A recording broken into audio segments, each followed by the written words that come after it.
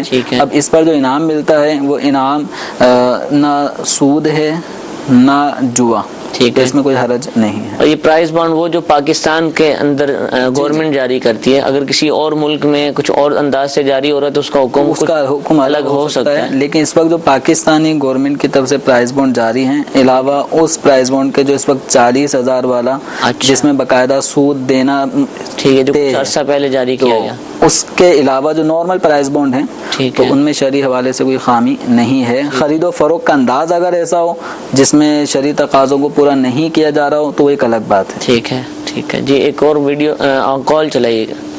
تو مانا جاتے ہیں نا ایک جگہ پہ گاؤں ہمارا, تو اس جگہ پہ آگے قبرستان آتا ہے, تھوڑا سا 6-7 فٹ اونچا, تھوڑا مسجد والی جگہ سے. اس حوالے سے پوچھنا چاہتا تھا کہ کیا مسئلہ ہوگا اس کے بارے میں, اگر کوئی مسئلہ اگر سمجھ پایا. سمجھ نہیں آیا. قبرستان اور مسجد اور اونچائی کو جس طرح کی بات وضاحت کر پائیں PCR سے, ٹھیک ہے, ورنہ دوسری کو.